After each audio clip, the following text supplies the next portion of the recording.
Welcome into Cozy's Ghost Adventures. Today I'm going to tell you a story. So let's get into it.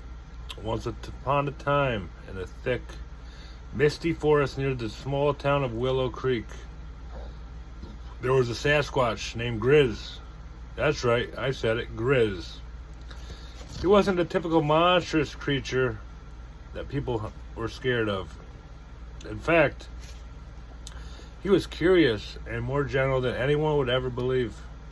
For years, Grizz had lived quietly on the outskirts of a family's property, observing them from a distance. The family was the Henson family, y'all. Earl, we got Earl, his wife Judy, and their two kids, Timmy and Sophie. The Hensons, they were used to strange noises from the woods every damn night almost. Every so often, they'd find large footprints near their porch, or hear the soft rustle of the branches when no one was around. Earl was a tough guy, a local mechanic, but even he was a bit weary of the forest because he knew something was in there, especially with the big prints showing up year after year after year after year after year after year after year after year after year. But Grizz was not a threat. He was just lonely. That's right, Grizz the Squatch. He was just lonely. He'd watch the Hensons gather around their campfires, enjoying dinner or stories underneath the stars. Grizz had always wondered what it would be like to sit at the table with them, to experience the warmth of both family and friendship. One day, after years of watching, Grizz grew a set of balls. He decided to take a chance. It was a calm summer evening, and Earl was out on the porch, sipping a cold beer after a long day of work. The kids were inside, and Judy was tending to her garden. Grizz slowly approached the porch. Dun dun dun dun dun dun dun. Careful not to make too much noise. He had brought a gift, a large bundle of wild berries that he collected from the forest. He placed them on the porch step and stepped back into the shadows, hoping that someone would notice. Earl did, of course. At first he froze, unsure if he was just seeing things. Then he saw the footprints in the dirt, large, unmistakable prints that led right to the berries. Earl chuckled to himself, scratching his head.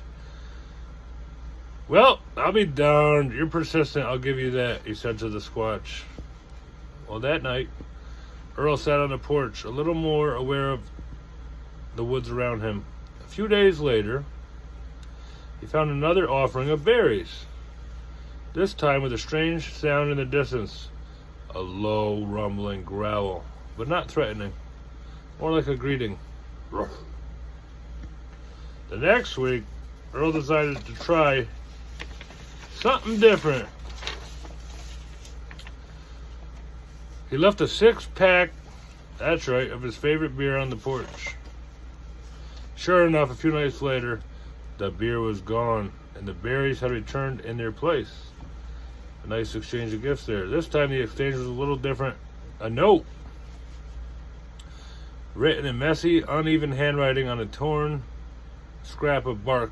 It read, "Thank you for the beer. I like it."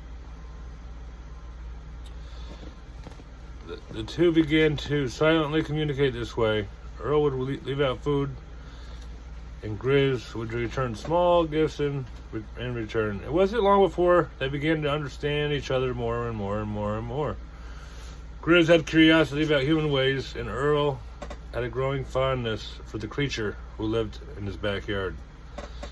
They were different, for sure, but they understood the value of a good drink and quiet companionship. After a couple more years, Earl decided it was time to take the next step. On one evening, he left the porch door open and set 2 beers on the railing.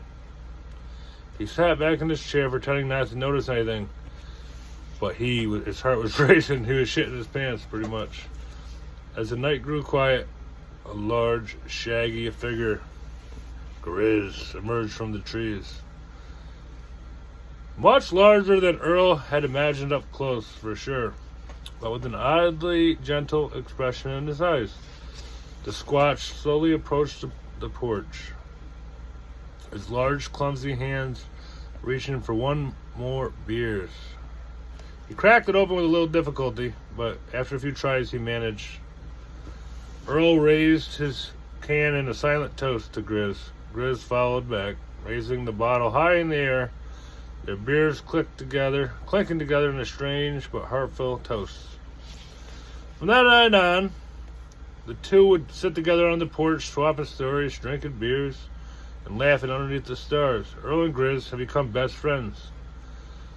Two beings who on the surface seem so different, but had common ground in the simplest of things, a cold drink and quiet moment of camaraderie. The Hensons, of course, found out.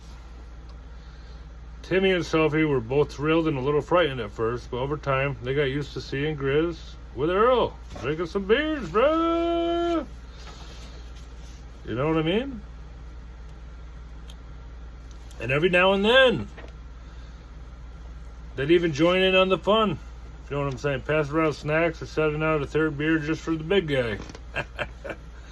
The Henson family would tell their story to anyone who asked, but people were always skeptical, of course.